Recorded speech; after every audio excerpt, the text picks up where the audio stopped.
कहवाई चाहे जदि कौन सी धर्म रे सत्यता अच्छी आमर भाया शास्त्र धरी आसतु मीटिंग आयोजन करंतु घुरी घुरी लोक को बुझातु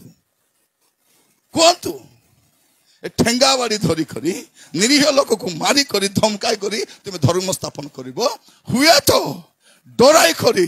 तुम संख्या बढ़ाई पार क्या परिवर्तन कर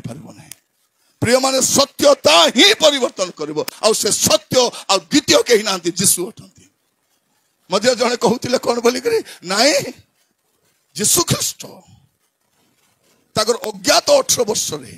से कौन करथिले से सत्यता अन्वेषण करिबा पाई भारत को आसी थिले किस्ता अन्वेषण करिबा पाई जोहन 14:6 पढ़लार नहीं जोहन 14:6 रे कौन लिखाई छी जीशु ताहांको कहिले जीशु कहा को कहले थोमा को कहले रे थोमा तू भारत को जीवु नहीं कि सुनी था जीशु ताहांको कहले मो पथ मो सत्य मो जीवन अटे हाँ मो देई न गले कई पिता को निकट जाई परबो नहीं जीशु सत्यता अन्वेषण करबा पे 18 वर्ष बुली नांती से ही सत्य अटंती ही इज द ट्रुथ से ट्रुथ फाइंडिंग करबा को बुली नांती से सत्य अन्वेषण करबा बुली नांती से ही सत्य अटंती।